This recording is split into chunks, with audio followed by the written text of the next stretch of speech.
All right, we're going to jump into some Andor, episode 7. Let's do it. Spoiler talk. Let's go. I liked this episode. I'd like to say something. There's some things I didn't like that I thought were like, but I get why they did them. I really liked, again, I've said this over and over with this show. When it's following Andor, I'm not that interested. When it's following Mon Mothma and Luthen and the Empire, you got me. So like when the ISB was doing their whole stuff, like, hey, we're going to crack down on these people. We're going to do all this stuff. Like seeing really how the Empire's tightening its grip. I love that. Seeing Wolf Yularen show up was cool.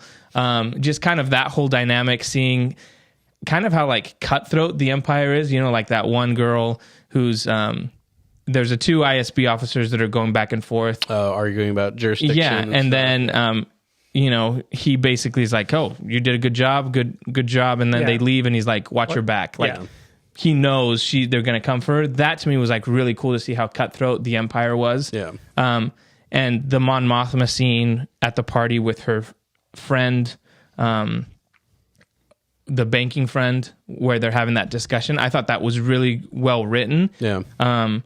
So yeah, I really like that aspect of the show. I think that's whenever it's that, even though not much is happening, but there's the intrigue because it's building on stuff that I've seen from the original trilogy and everything like that. It's kind of like, oh, now I'm seeing the backstory of how the Empire got this way and all this kind of stuff. And I'm seeing the backstory of how the rebellion started with Mon Mothma. I love that stuff.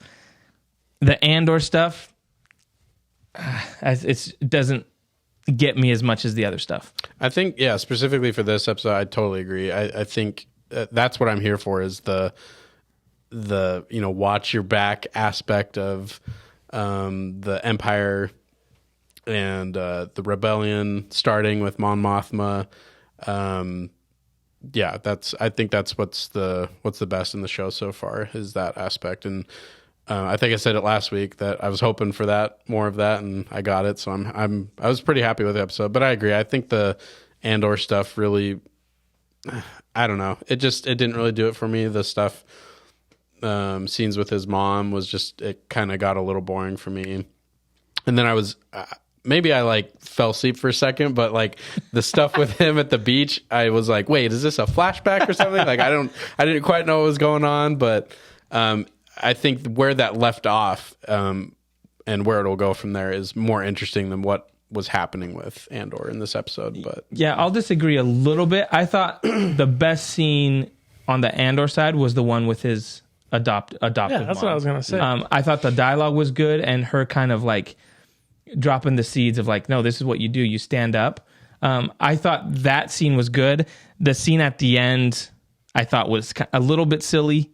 How he gets caught to me was just like, I was like, what are you doing? You could have done something better. Are you involved? Than to just be like, hey, why are you turning your head around? Why are you looking around? Yeah. And I get they're trying to be like, the Empire's being ruthless and just getting people and doing this whole thing. And it was a little just too convenient. Yes. And it just felt like for everything else being so well done, that it just seemed not like too convenient and not well written. Like, oh, we need to get him back in prison, so how are we going to do this? It's because we had that meeting where they're like, we're going to up all the minor whatever it's called, because he's like, it goes from 6 months to 6 years. So it felt like they were kind of just like pigeonholing it in there, like, oh, we got to show how this is actually affecting people. And it's like, I think for me it worked because it's the bookend to the conversation he has with his mom of like, hey, we're going to get away from where the Empire is.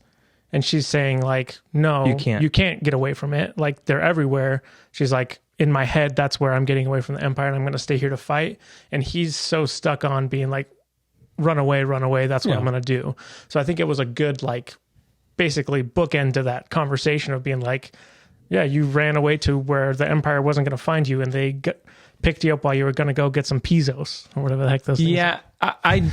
So green pizzos. I get what you're saying. You love them. Get more of them. I get what you're saying, that I know that's what they were doing, but I feel like how he got caught. Like, I feel like if they would have done something where he's like, the guys are running and he turns the corner and one of those guys like runs into him, and then as the stormtroopers come, they just grab both of them. But it just seemed like those guys have left. He's walking, and because he's looking around, Sam Witwer in a stormtrooper outfit is like, "Hey, why are you looking around?" And they just, that to me is like, I feel like they could have come up with a better way for that, for him to get arrested instead of just being like, and again, that's probably just a nitpick, but when my initial reaction was like, that didn't seem convincing to me. Seemed lazy. That's why I kind of was like, again, it's a nitpick, but I just wish they would have done the whole episode. I wish they would have done something more clever or better developed in how he got arrested than just being like, he's walking and he's looking around, and a stormtrooper's like, "Hey, you're coming with us." That it just didn't work for me. But other than that, I think the soundtrack's really good. I really like this stuff. I like the scenes with what's his face? Was it real? With him kind of getting integrated into his boring desk job. And just seeing just how defeated of a person he was at that point. What an interesting long con that character is going to be. Yeah. Like, what a weird, no payoff for like 5 episodes character arc. This thing's going till 12th episode. Yeah, then we're going to have something big where he catches Cassian. It's going to run into Cassian. Yeah, it's like, and then he gets promoted. Or I don't know. But it's like, what a weird. He's going to look over at his cubicle and Cassian's working next to him. He's like, what? Wait a minute. Wait a second. You involved? What's your name? Keith? That's not your name, dude. I also liked, I'm a sucker for this, but all the Palpatine name drops. Like, I talked to Palpatine last night. Jonah's so basic. Palpatine. No, but it's like, there's just a weird thing about Star Wars even when they drop like names of planets that like stuff like that, it just gets me excited to be like, oh, it's like the world building. It's cool. And so even just seeing like Palpatine announce this, Palpatine's doing this, it's like, oh yeah, it reminds you like in what era you are, and I just think that's a cool thing. You hoping for a Vader name drop? I don't think we'll get. Yeah, I don't think they'll. I think at this point he's still just kind of the guy you don't want to talk about. Yeah. But when they do mention it, he's gonna freak. He's the boogeyman. Yeah. But yeah, any other thoughts on it? Just little details I liked, like the showing of the like news reports. Like I just think that's good world building. I think we've seen that in probably Rebels or something a few times, but just little stuff like that just makes the world feel more believable and more lived in. And I like how they look grainy and like old TVs. It's like oh, this was all shot the technology all the technology they have, and they still have like terrible flat screens. Yeah, you see like the inside of the buildings, and they've got like LED lights and like everything's super smooth and super advanced. And then they have these TVs, LEDs, LCDs. Yeah. This was the episode where Luthen and Mon Mothma talk, right? Yeah. Yes. Got another one of those. I really like that scene of him being basically. She's like upset, like, hey, I thought we weren't ready for this, and he's like, this is war. This is what we got to do, and just kind of seeing his. I'm curious to see if he's going to continue down this path of being like all out, like I don't care who dies. We just have to show people that people are suffering, because basically out of that conversation she's like, people are going to die, and he's like, yeah, good, people need to suffer, so like that's a pretty extreme view. I mean, it's just like basically the terrorist extremist view of like, people need to die because people need to, like, I don't care who has to suffer, people need to see that this is bad. And he was justifying those deaths by like being like, oh yeah, we were iffy on him anyway, so good riddance. And it's like, go ahead. I just want to see how that goes. I think that'll probably lead us to Saw, because that's in canon, that's Saw's bread and butter. He's like, we're gonna kill people. We don't care if we kill civilians in attacks, because we need to basically stir the pot and mess stuff up, kind of a thing. She did such a good job in that scene too, like portraying that kind of fear and like almost reluctance to continue on. Just really good job. Yeah, and I really like that line where she says, well, people are gonna suffer, and he's like, people are already suffering, but it's going so slowly that no one realizes it. He's like, we need to be like shocked out of it. And so by pushing the Empire's hand, you're going to get people that are like, yeah, this is, this, you can't do this. So that was really interesting to me. And that's why I say those conversations and those kind of themes to me are the best part of the show. And so I'm hoping that once, I guess Cassian won't be with Saw. Maybe he will, depending on our conversation last week. But I'm hoping that whatever Cassian does next will get me more invested, because I haven't been to this point. I was in the first 3 episodes, but then kind of the group he was with and those other next episodes kind of lost some interest for me. So I'm kind of interested to see where he goes next, and to see if that's kind of like that gets me engaged again, depending on who's he's interacting with. Because if he's interacting with Saw Gerrera, I can see myself being like, oh, I want to see how this goes. But if it's just him within a, like in a prison and dealing with like he has to do a prison break now. Yeah. What if he's just in prison up until Rogue One starts? He gets 1 year. He gets 1 year early parole, and then it's boom, Rogue One. Yeah, so it'll be interesting. That'd be his dream. Yeah, because he doesn't care. Yeah, this guy hates Andor. Man, what a twist! Name it Andor. And it's about Mon Mothma. Yeah. Next episode is just going to say, instead of Andor, it's going to be Mothma.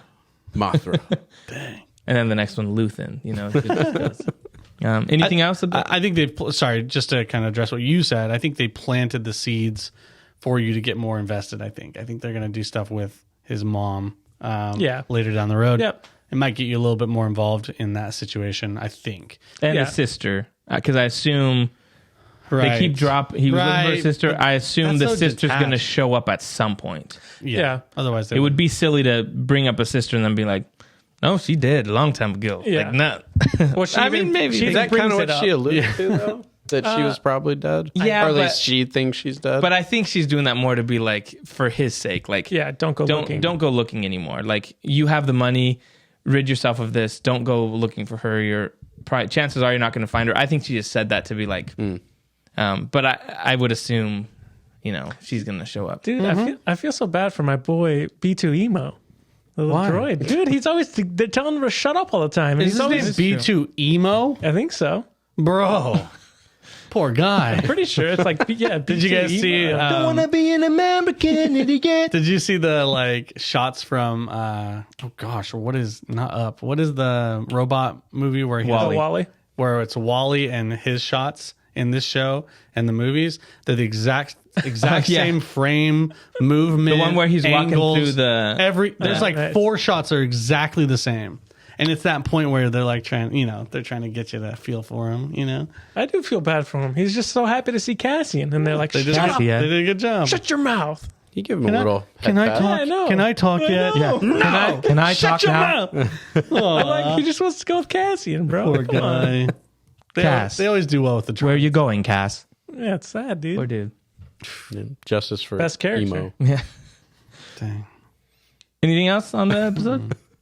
No, I don't think so. We're gonna next week. Obviously, we'll talk about the next episode, but next week we're also gonna have Tales of the Jedi comes out. I think in 2 days, so we'll have that full. Goodness. I think 6 episodes, right? 6 shorts. They all drop? They all drop the same day. Oh yeah, it's like an hour long, right? So that's going to be interesting. We'll be able to discuss that. I'm really looking forward to that. I think it's going to be really cool. So, thank you so much for hanging out with us this week. We'll be back with more Andor next week. Subscribe and follow us on Facebook, YouTube, Twitter, Instagram, TikTok, and keep the conversation going. Let us know in the comments if you what you thought. If you disagree with us, if you really like an Andor, if you're not, we want to keep talking about it. And so let us know what you think, and we'll see y'all next week.